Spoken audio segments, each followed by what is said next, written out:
Totally Football Show. Today, World Cup latest. 3 more teams qualify, for others playoffs loom. We talk dead good Parrott as Ireland stung Hungary and Norwegian blue as Haaland and co thump Italy. We compare notes on France, Brazil and England as potential winners in this Totally Football Show. Monday 17th of November, 206 sleeps till the big one. We've got Daniel Storey with us today on the Totally Football Show. Hi, Daniel. Good morning, James. Good morning to you. Tom Williams also here. Hey, Tom. Hey, James. Good morning. Good morning. Good morning, or bon dia, to Natalie Gedra of Sky Sports. Bon dia. Hi. I'm going to stop using my faux Brazilian accent for you, Natalie, because you're very soon going to become a Briton. In 2 days' time. What? Yes. Have you done a lot of revision? Because that's citizen test. Oh, I took the citizen test. Oh, you did that? Yes, and yes, you passed I through did. it. Oh, yes. so now you just got the ceremony. Yes, it's just a ceremony. Oh, you got your sword ready in the cape? Yeah, something like ceremony. that. Yes, Yeah, yes, yes, good. yes. They have us sorted. Okay. It's the citizenship equivalent of the final stage of the Tour de France. The race has been run. Now Natalie is just sipping champagne and waving at passers-by. Yeah, yeah. That sounds fun. It does, doesn't it? I'm trying to think of a British equivalent to the last stage of the... Tour de France. I guess last day of the Premier League season when the title has already been secured and the title winners are just there for the party. Maybe like an England game away to Albania when they've already blown up their qualifying group in just remarkable fashion. England doing something that nobody had ever done before, winning all of their qualifying games without ever conceding a goal. I say nobody had ever done that, not in the era of proper qualifying things, because was it Yugoslavia who did it back in the 50s or 60s when there were only 4 teams? So, I mean, let's be serious here. Anyway, England very much, back in Brazil, are they looking at England going... Yes, they are, very much. Are they? Yes, no, really. I don't think many Brazilians would be that surprised if Brazil lost to England in the World Cup. Oh. Yeah, but we'll get to that. Okay. You spent the week with Carlo Ancelotti set us out, didn't you? Yes, I did. All the right. whole week. Because they have a lot of media activities traditionally. So, you have a lot of press conferences and access to training. So, yeah, it was fun. It was really nice. Are you going to be a dual citizen? Yes, Right, I okay. am. Yes. But to answer your question about the test was actually fun.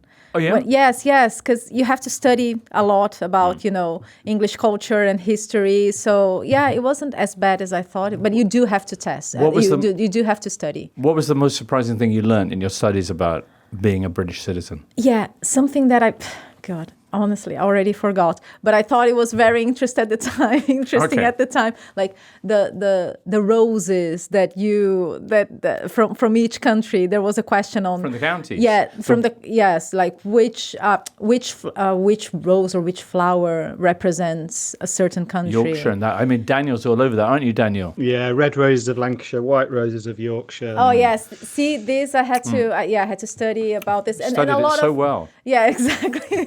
Okay. A lot of history. Right. That was the interesting part. Yeah. Right. I hope Okay. no one from the Home Office is listening, just in case Natalie's just I mean, that's learning lost stuff as an a adult. couple of points. It doesn't stick. It But to really be fair, the War of the Roses, I did remember. That. Right. Yeah. I mean, there's a film now, wasn't there? Yeah. Tom, you, Natalie's going to tell us about Brazil. Maybe you're going to opine about France a bit because you went to Paris to see them appropriately. Yes, so I was in Paris last week for France versus Ukraine, which was France's penultimate qualifier, and they won 4-0 and secured their place at the tournament. And then last night they were playing away to Azerbaijan, and Didier Deschamps shook his team up a little bit, and they still won 3-1. So they are looking pretty solid, but some concerns about lack of strength in depth in defensive areas, because the first choice back four and the goalkeeper pretty much nailed on. But very quickly, once you get past that set of players, the level of quality dries up quite quickly. So that's what the French are worried about. But yes, at the other end of the pitch, they are looking absolutely terrifying. And Daniel, you went to Luton's goalless draw with Rotherham, and also, I imagine, caught up with England's visit to Tirana and Albania. Yeah, I did. It was one of the worst football games I've ever seen. Which one? But I was Luton Rotherham. Oh yeah.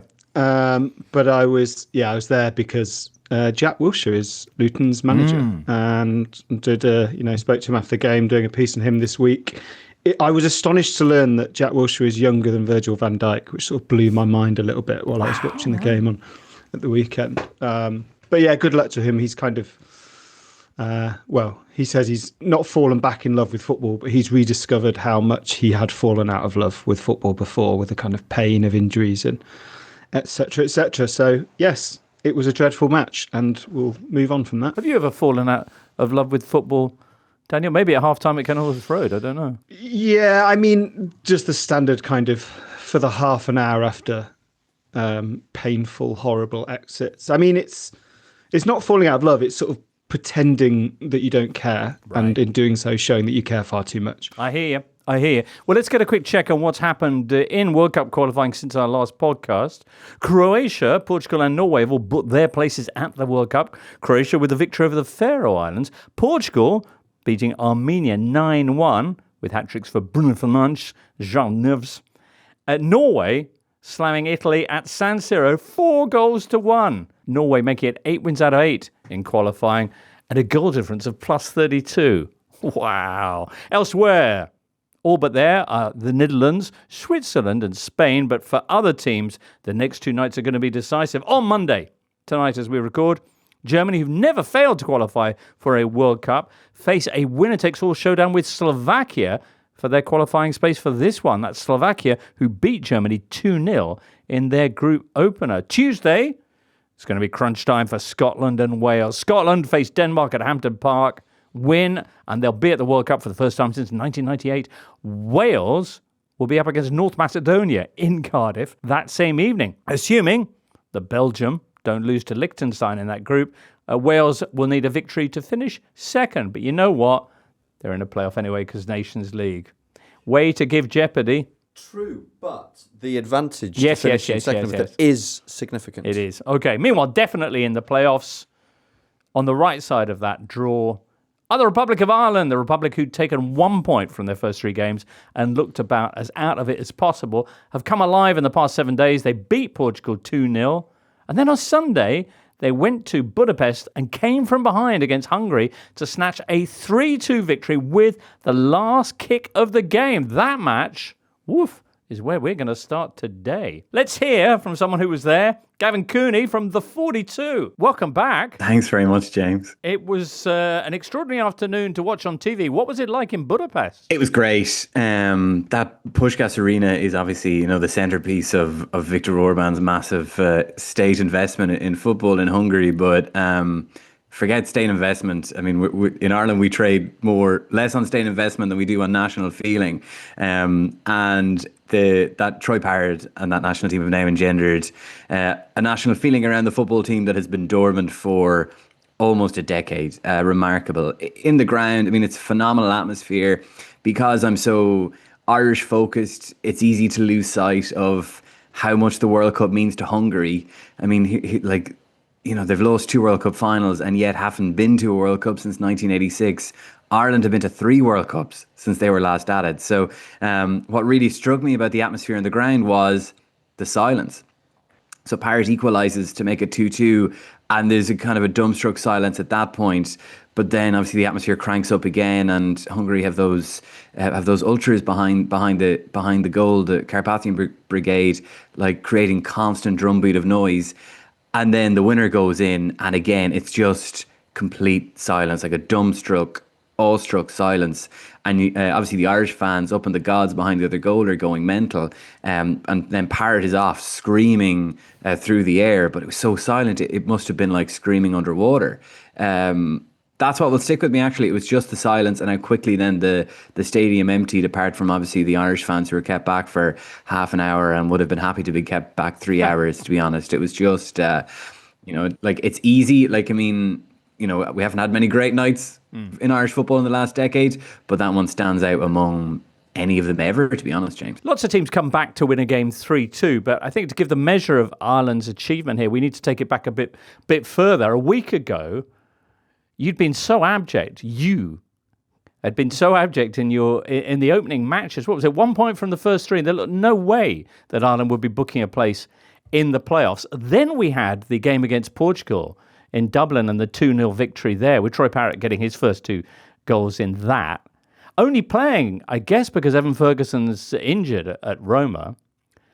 And then this game here, when they what was it, 3 minutes in when Hungary opened the scoring? What was the mood among Irish supporters then? Oh no, we put everything into Thursday night.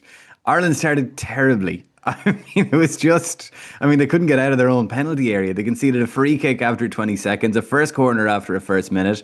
They barely cleared that. They made a Hames of clearing the second one. Liam Scales managed to skew it over his shoulder. And then they went to sleep on the third one, left Kirkes unmarked for that short corner and that stinger of a cross by Soboslai, and didn't get in front of that cross. And the goal scorer, Lukac, managed to be just about onside. So we're thinking, oh no, like the pressure has got too much for these players, because Seamus Coleman is back now and bringing the average age of the squad back up. But it's a very young team that has known only misery and disappointment for their years-long international careers at this point.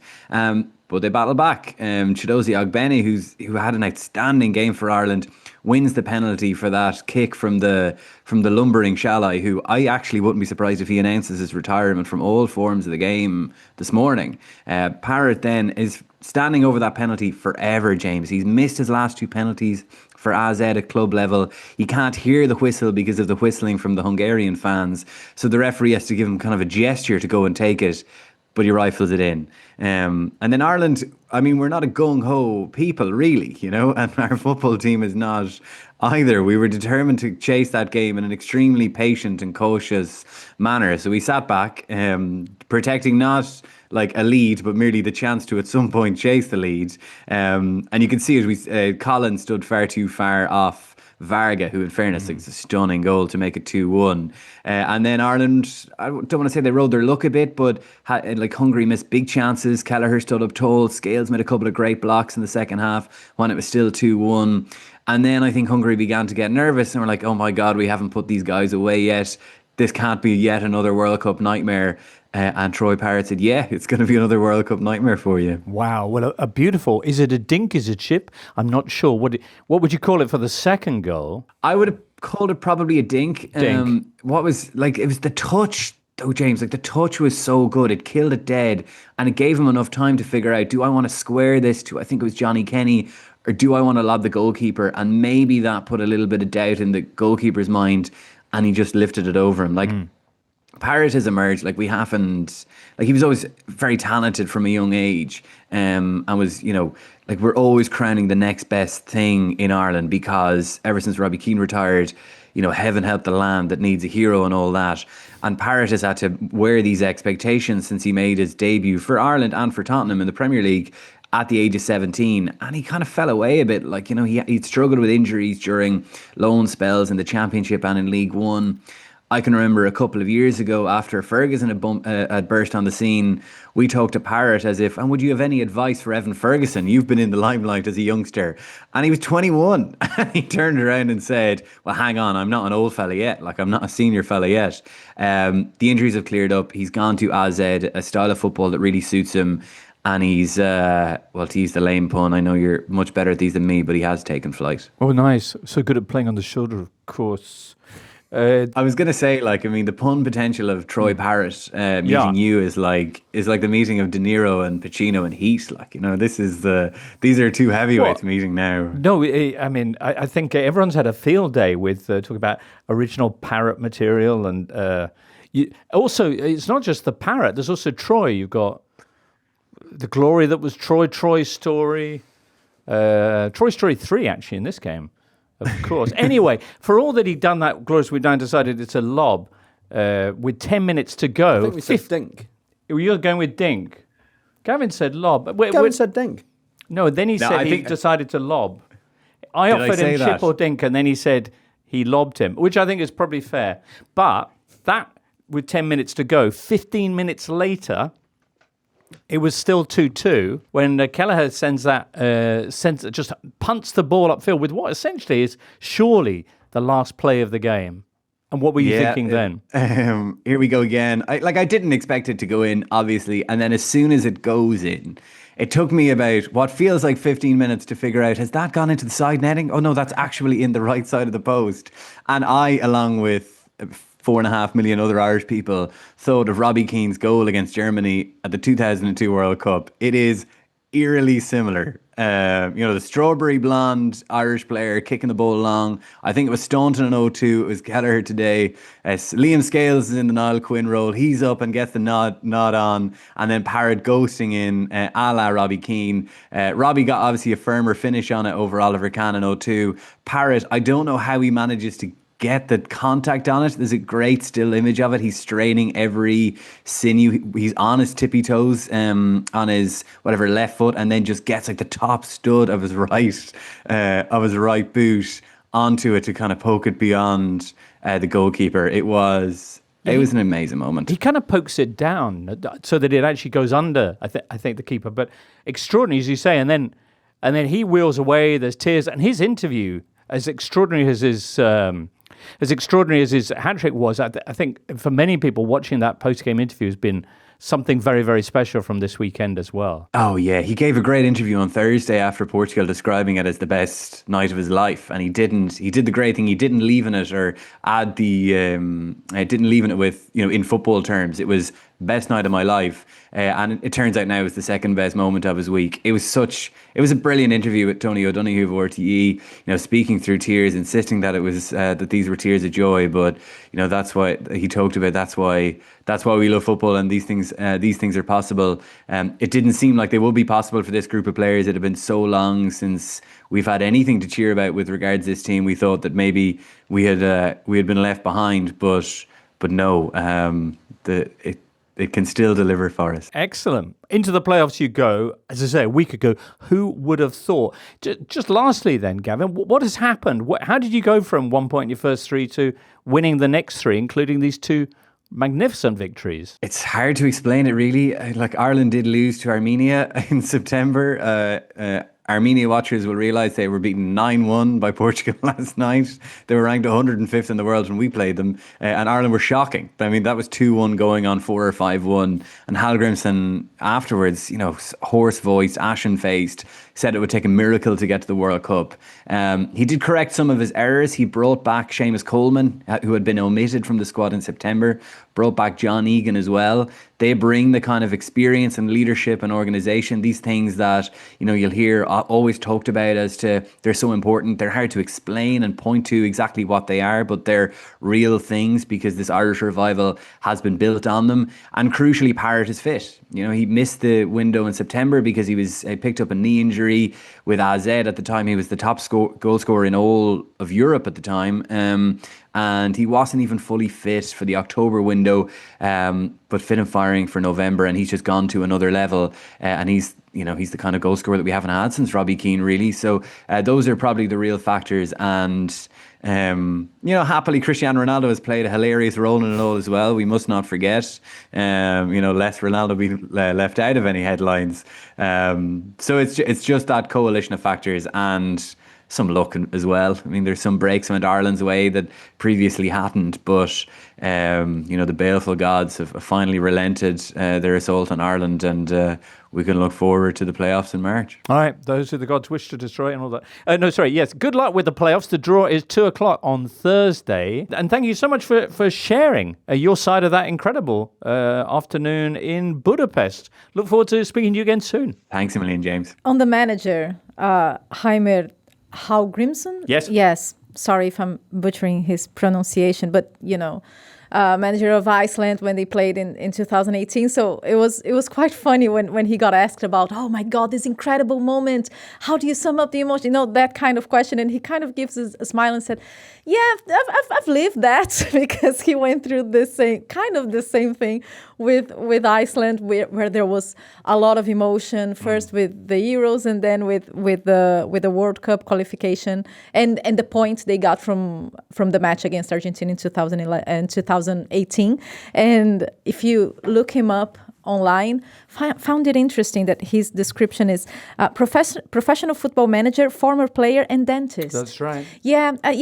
I'm not sure in which point you drop the dentist, because you've been to the World Cup and the Euros. It's a proper trade, though. So, yes, no. So love to see one of his business cards. from when he was still working as a dentist, whether it's football manager first, dentist second, entertainer third. There you go. Yeah. Maybe just a double-sided football coach on one side, dentist on the other, right? Depending on who you're handing it to. What a talented man! Yes, what a talented indeed. man. Anyway, a heartwarming tale that Daniel, which I presume you caught up with on your way back from. Saturday was Kenilworth Road, was it? Yeah. No, I watched it yesterday afternoon. It was genuinely fantastic. I loved Troy Parrott saying after the Portugal game, this is the best night of my life. It'll never get better. And then sort of 3 days later, almost having to be a little bit sheepish, where he's like, okay, that was the best moment of my life, but this one will never even be beaten. It was like, yes, go on. And obviously probably wouldn't have played if Evan Ferguson had been fit. So just a brilliant quirk of fate for him. And, he's had a really odd career having left Spurs. So I really hope this is a kind of kickstart. It's normally the other way around, right? You normally find your feet at club level and that spurs something and pushes you into international setup, whereas he's doing it completely the other way around. And Gavin mentioned this, but the similarity between the third Parrott goal and the famous Robbie Keane one, the similarities are remarkable. I think, like watching it on TV in particular, it's into the right-hand goal, big hoof from the back, flick on, and the centre-forward making a really peculiar run, like a diagonal run from left to right, kind of towards the edge of the 6-yard box. Like Parrott, when he gets to the ball, is like within sort of 5 yards of goal and somehow manages to sneak it past the goalkeeper. Incredible. Maybe there'll be more greatest nights of Troy Parrott's life when the playoffs come around. In the hat, alongside the Republic of Ireland, are Kosovo, Italy, Ukraine, Turkey, Poland and Albania, plus through the Nations League, Romania, Sweden and Northern Ireland. You'll then add to that 2 from Belgium, Wales and North Macedonia, and 1 of Scotland and Denmark, 1 of Austria and Bosnia-Herzegovina, 1 of Germany and Slovakia, and 1 of the Czechs or the Faroe Islands. So there's some proper sides in there, and Italy. Yeah. Wales, Tom, guaranteed to be there one way or another. The draw that Belgium had against Kazakhstan, to everyone's great surprise, means that Wales can still qualify as group winners in Tuesday night's clash with North Macedonia. You're going along to that game, as is Daniel. I am not. Oh, you're not going to? No. Daniel is. Daniel, you're going to this game. I am indeed. At least one of us is patriotic for Wales. Yeah, I mean, it's. I know we discussed this on Thursday, but it is one of the great pre-match atmospheres in world football. Listening to Amahid and the Red Wall, and yeah, I can't wait. It's going to be a fantastic occasion. And as Tom said at the top of the show, it really does matter for Wales to finish second and to get that home draw in the playoffs. Belgium will finish top of the group because their fixture is gentle, but yeah, it's massive for Wales, and they have a number of injuries, particularly in midfield, and big Kiefer Moore missing as well. So yeah, it's going to be a nervy night, I think. Yeah, and I mean, you look at Wales's form this year. The only teams that Wales have beaten since the start of the year are Kazakhstan twice and Liechtenstein twice. And over the last couple of months, every time the level has gone up, the friendlies against Canada and England, the most recent World Cup qualifier against Belgium, Wales have been found out. We should be capable of beating that North Macedonia. Should have beaten them in the away game in March, having completely dominated the game, then fell behind to this really silly goal in stoppage time, but then equalised through David Brooks, and one of the worst goals you've ever seen. So ended up coming away from a game that we should have won, relieved that we'd snatched a draw. And North Macedonia haven't lost a competitive fixture this year. They drew home and away against Belgium, so the archetypal tough team to beat. As Daniel said, lots of key absentees, in particular midfield, Ethan Ampadu, Jordan James, both suspended. But if you can't win at home to North Macedonia, what are you doing, kind of thing. And just to go back to the point about the importance of a favourable draw in the playoffs, in the 2022 World Cup playoffs and the Euro 2024 playoffs, Wales managed to get home draws for the semi-final and final. Obviously qualified in 2022, lost on penalties to Poland for Euro 2024. And knowing how good Wales are at home, how big a role the atmosphere plays, it does feel absolutely critical that they win this game. And if they do, they then go into the playoffs with a bit of forward momentum behind them. Yeah, Hampden Park getting ready for its biggest game in years Tuesday night as Scotland face Denmark. On her way there, possibly very shortly, is Laura Brannan, formerly of the Totally Scottish Football Show, and she joins us now. Laura, you're in your Scotland top. I am. I'm warming up. Excellent. What's the atmosphere like ahead of this absolutely key game on Tuesday? Slightly shocked, slightly not quite sure how we've got to this stage, but also just excitement at this point. Where I think it's a relief that we're still in it, and Tuesday night is not going to be a dead rubber. I think that's what everyone just wanted going into the final game. We can deal with whatever happens at Hampden, but we just didn't want to waste this opportunity going into a sellout crowd in our stadium on the last day. And it's that kind of nervous excitement right now that will probably change closer to kick-off, though. It was more the nervous than the excitement, I guess, around the hour mark of your game away in Parrott at the weekend when Greece were 3-0 up, and meanwhile Denmark were a goal up in their game against Belarus. But Belarus came roaring back, as did Scotland. It was the 8 craziest moments, craziest minutes of being a Scotland fan, I think, on Saturday night. It came to a point where I just didn't even know what was happening anymore. So we were in the pub and everyone was just down and out, 3-0 down. We're thinking, oh, why are we even here? Let's just go home. And it was typical Scotland, really. We have to always do it the Scotland way.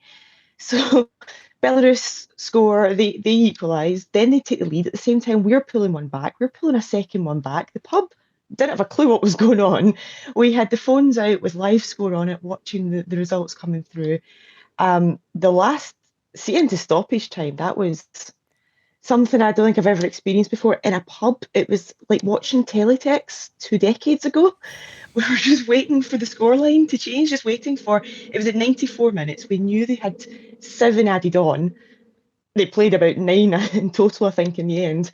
But everyone was just staring at phones, waiting for numbers to change. And it was just something I don't think we've ever experienced in this day and age when we're so used to just seeing everything on the TV screens. Well, it's going to be simple enough on Tuesday night. Scotland must win to top the group. A draw is enough for Denmark.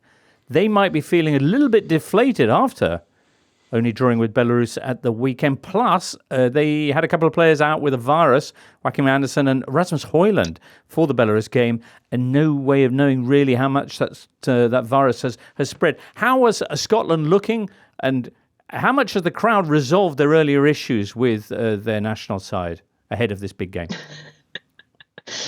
There's a lot of kind of unhappiness in terms of the performances right now. It's not been good. It's been up and down, I think, especially since the Euros in 2024. We've struggled to really kind of get into a groove. Not like we say the old days now. It was like 4 years ago we were beaten, not even that, 3 years ago, beating Spain and even Denmark as well at home. We saw some of our best ever performances at Hampden in our lifetime.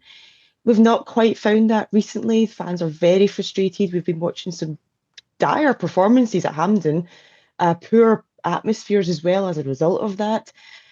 We can analyse tactics all day long, and people will. With Steve Clarke, there's a lot of discontent in terms of how he lines up the team, when he makes changes as well, when it's not going right. Who those changes are as well is always kind of quite a controversial one. I like to kind of stay positive and say in Stevie we trust, because somehow he manages to turn it around and pull it off, even when we're not expecting it. So I'm in that sort of optimism stage right now, but a lot of Scotland fans are a lot lower than me in terms of those optimism levels, and they want to see more in terms of tactics and better performances. And I'm very much of, let's just get it over the line and then analyse it. But a lot more fans just want to watch a better product on the pitch, have more faith that the right players are getting picked beforehand, the right tactics are getting played in terms of the opposition. He doesn't tend to change it very often, depending on who the opposition is. It's always kind of the same regardless. So it's not harmonious across the board right now, but we're in that stage of, if we pull it off on Tuesday night, then no one's going to be complaining about tactics. Laura, thank you so much. It looks set to be a a very emotional night one way or the other. And I hope it goes well for you. And we can catch up with you again soon. Yeah, thank you so much. Really hoping for a historic night. Yeah, indeed so. Scotland, they could be there. They could be one of the 48, Natalie. I've got a broad question for you. Yes. Who's going to win this World Cup, do you think? Oh, God, really? Yeah. Already? Yeah. It's November. I'll tell you who's not going to win it. Nigeria. Oh, they okay. lost their playoff in Morocco on Sunday against Democratic Republic of Congo on a penalty shootout. Democratic Republic of Congo changed their goalkeeper for the shootout, Netherlands fashion. It was Timothy Fayulu, who's currently on loan at Noah in Armenia. And he's not only on loan at Noah in Armenia, he's the second choice goalkeeper at Noah in Armenia. Wow, so Tom. he's not even a regular starter at club level. Wow. Comes on purely for the shootout. Makes the rest 2 is saves. history. Very, very nice. Not very nice, of course, for Nigeria. A 48-team expanded World Cup, but they still can't make it there. Cameroon, the same for them. But hugely positive for the Democratic Republic of Congo, who's still in with a chance of reaching the World Cup for the first time since 1974, if they do it, back when they were known, Tom, as... Well, they were Zaire, and they were sadly seen as a bit of a laughingstock. There's that famous footage of the player breaking out of the wall at the free kick and hammering the ball away, and these guys don't even know how to play football. I think they lost all their games.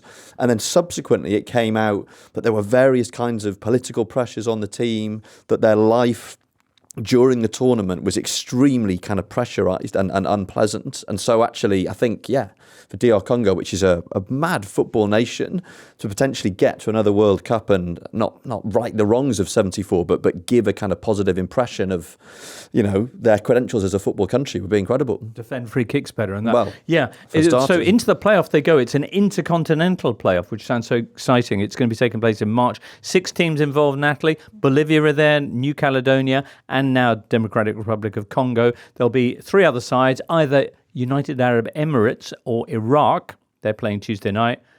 And then 2 runners-up from Central America. So, anyway. It sounds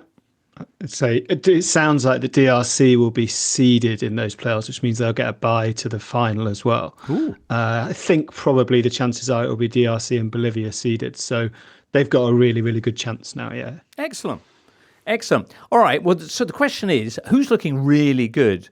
This kind of came up on Sunday evening as I watched Norway tear Italy apart at San Siro and began to think, and indeed 3 Seashells writes in saying, are Norway the dark horse in this World Cup? Will the Ferrari front drag the Lada rear to World Cup glory? It was lovely because I watched a bit of that match as well, Italy-Norway, coming back to the World Cup after 28 years and celebrating it. And the truth is, they really switched on in the second half, and Italy just couldn't exist anymore. And Erling Haaland pulled an Erling Haaland because he wasn't, doing much until the 77th minute when he scores a kind of a half volley. It was a lovely goal. And then his second goal, a minute later. Yes, a minute later, like very much a striker goal. 32 goals this season for club and country.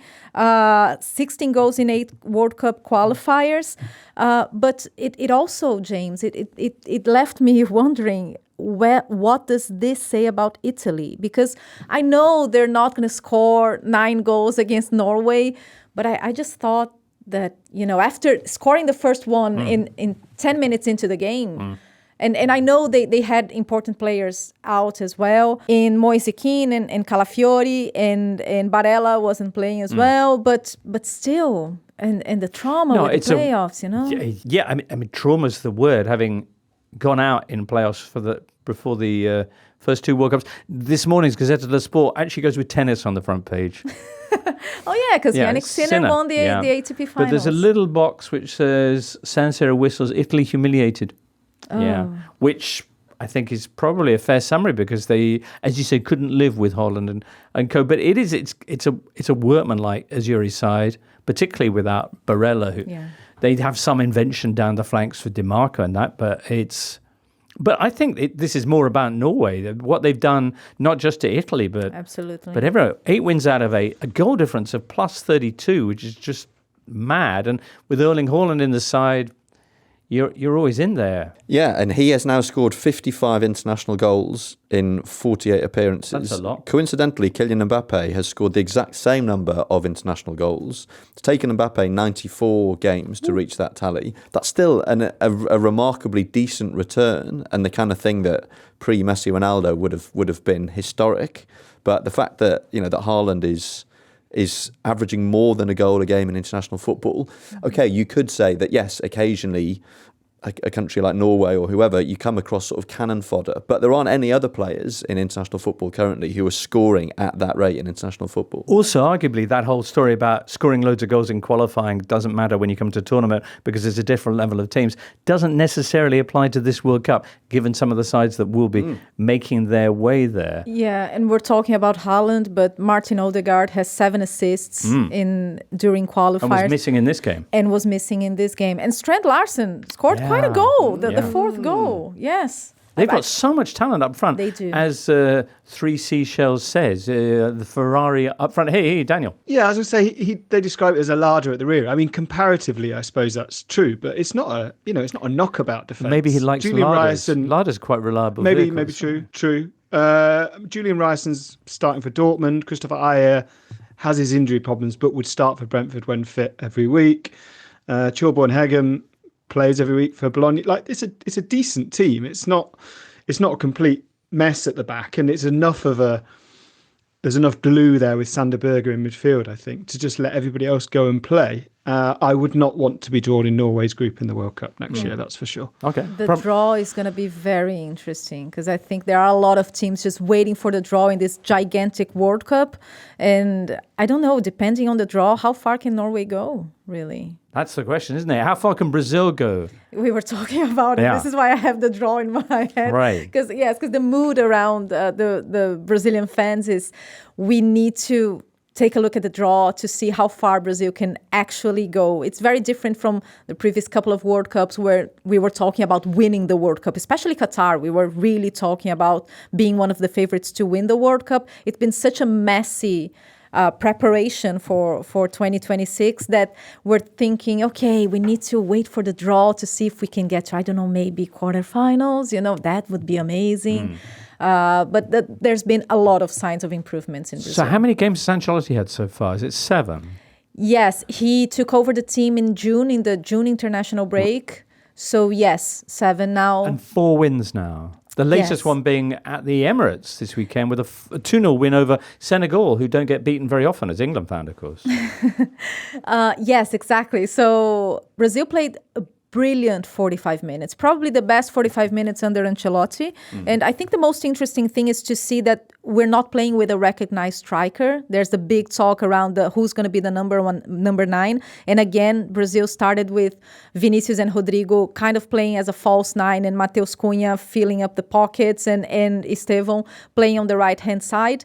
And it's been working really well. It's looking fluid and the goals are just coming up, Estevão scoring again. He's the main goal scorer in the Ancelotti era. He scored 4 times under Ancelotti already, which is a remarkable stat for an 18-year-old. And Casemiro scored the other one, and Casemiro has been... He had a brilliant match again, and scoring strike as well. He's been scoring for Man United, scored 3 times for Man United, and now for Brazil. Casemiro is a mystery to me. He had his Gary Neville against West Brom moment, famously, I think 18 months ago by now, or something like that. And yet he's the key. He's probably the most decisive player aside of Bruno Fernandes and Matheus Cunha. So one of the most decisive players for Manchester United and for Brazil as well. Yeah, Ancelotti loves him, worked with him in Real Madrid, of course, and really likes him. He was praising Casemiro after the match, saying that he is crucial in giving balance to this team, which is true and the partnership with Bruno Guimarães in the middle is working wonders. Even Bruno mentioned this after the game, that they've been really getting along. And to be fair, Casemiro hasn't been really questioned in Brazil. He constantly delivers. He has a winning career, and he's pretty solid playing for Brazil. You just said there before about everybody would maybe be happy with quarters, and then you went off to reel off a list of an amazing front four, a really good central midfield combination.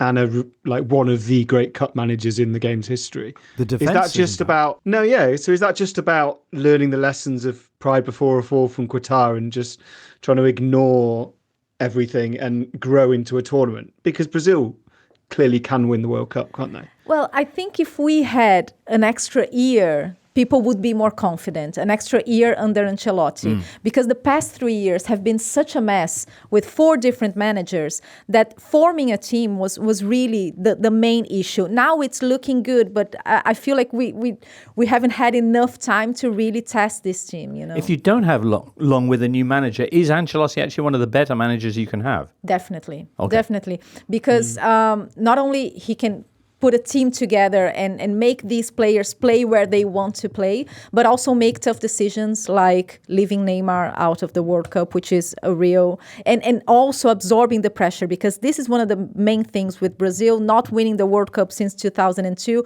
Players, they really feel the pressure, and I've had off-the-record conversations with a lot of international Brazilian players, and they all mention this, how much it gets in their head.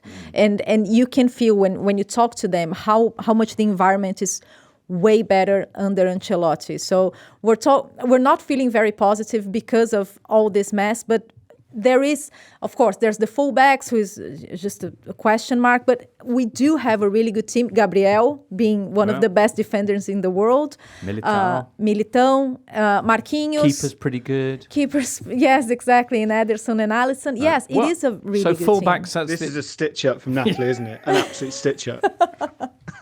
A couple of people writing in. J. Cole says, can Natalie talk about how excited she is to watch Estevão? Yes, J. Cole, she can.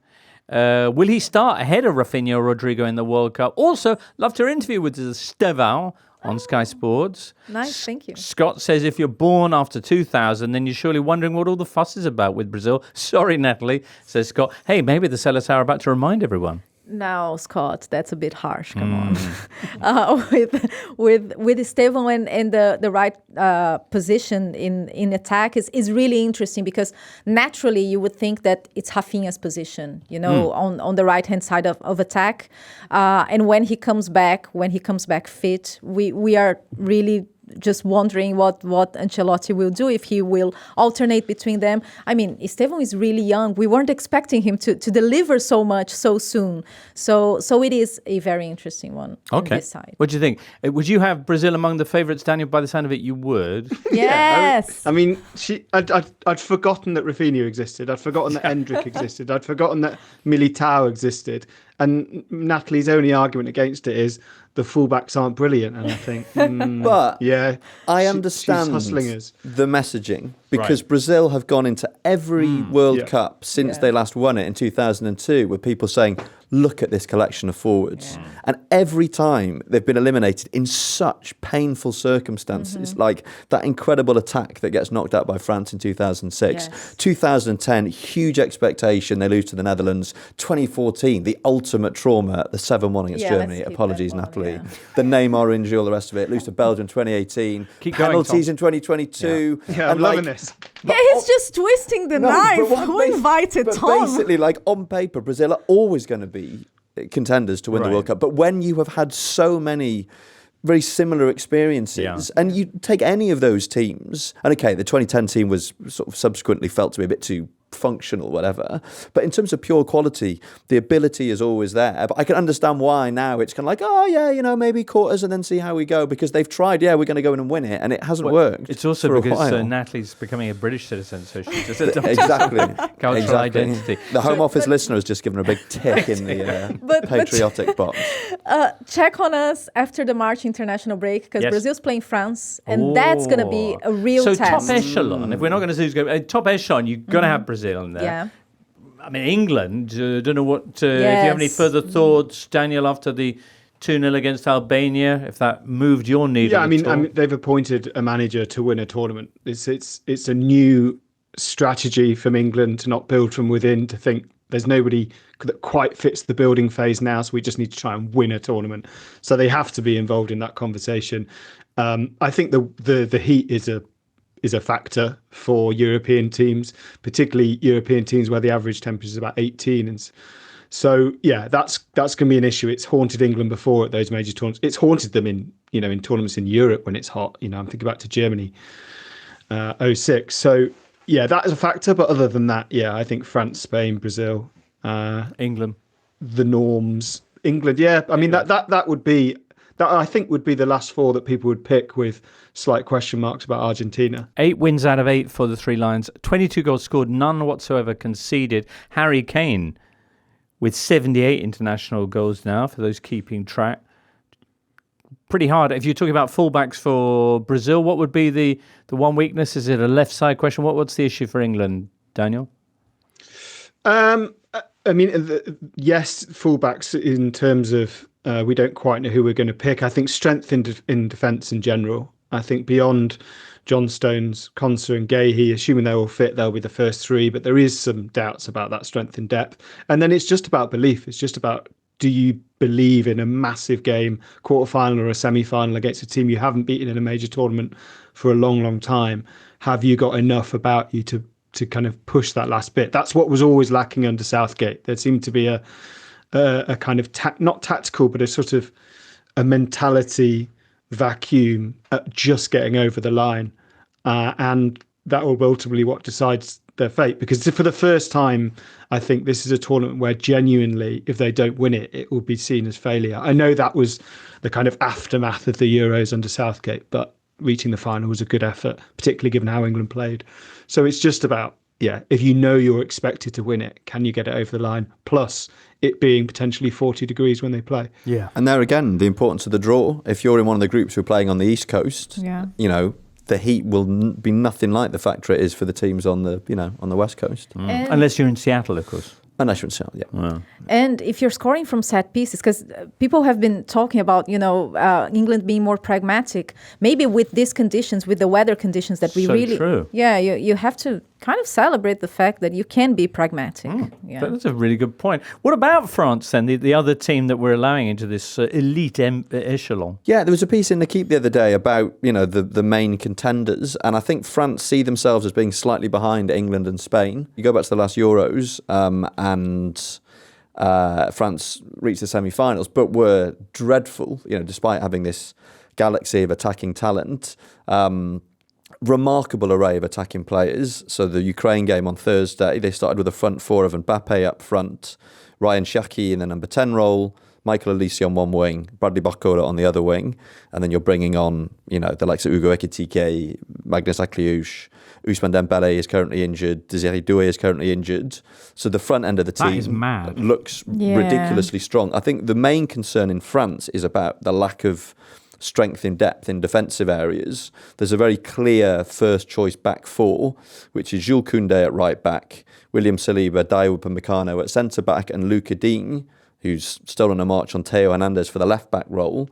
But every time Deschamps tries to rotate things, France encounter difficulties. So last night against Azerbaijan, it was the second choice back four, Malo Gusto, Ibrahim Konate, who is captain, Lucas Hernandez and Theo Hernandez. And they won quite comfortably in the end, but they did look quite shaky. Konate's form for France in recent months has been really poor. He didn't play a single minute at Euro 24. And that, I think, is a concern. There's very little strength in depth in the fullback areas at all. But that issue they had 18 months ago, not being able to score a single goal from open play, that's gone now. Yeah, so basically Deschamps has settled on a 4-2-3-1 system. And the most exciting development post-Euro 2024 has been the decision to basically build the attack around Michael Olise. He's now the number 10, and he has been exceptional in quite a few of France's games. It was interesting watching the game against Ukraine on Thursday. Olise started on the right, which is obviously where he usually plays for Bayern Munich, where he previously played a lot for Crystal Palace. And Ryan Shaqiri started at number 10, and you kind of thought, I wonder how this is going to go. And Ukraine sat deep. They played with a back five, didn't leave any space, and Shaqiri was on the ball a lot, didn't really create very much. France then went ahead with a penalty. Shaqiri went off and Olise moved into the number 10 role, and within 5 minutes, literally 5 minutes, he'd created two clear-cut chances with perfectly weighted through balls, one to Akliouche, one to Ekitike, and he'd scored France's second goal. And I felt a bit sorry for Shaki because, he went off just at the moment when the space was starting to appear because Ukraine are a goal down and they had to start pushing forward. But Elise just looks absolutely born for that role. And it's interesting that Deschamps, who we tend to think of as someone who is tactically very conservative, has decided that he wants to give this sort of responsibility to Elise and turn him into a number 10 when, generally speaking, he's always played on the wing. Mbappe's still banging the goals in all the time. Doué and Dembele are, two exceptionally good players. So, again, on paper, they should be a formidable prospect. And this new shape does suggest that they're going to be a lot more coherent in an attacking sense. Oh, Champs-Élysées. The headline's just waiting. There you go. Just waiting to be written there. All right. Well, we're going to have further chance, of course, to chat about these teams, but interesting just to get a little a sense of how things are. I wanted to ask you, Natalie, you mentioned leaving Neymar out of the side. How's his battle with relegation in Brazil going? Well, yeah. Well, he's been playing for Santos, being heavily criticized because he's not playing well. He doesn't look fit. Recently Santos played Palmeiras during this international break in a rescheduled match, and Palmeiras fighting for the title, but they had so many players out because of international break and injuries and Santos pulled a win, an important win. They've been playing really poorly. So there is a real chance that Neymar will get relegated with Santos. There's still 5 games to go.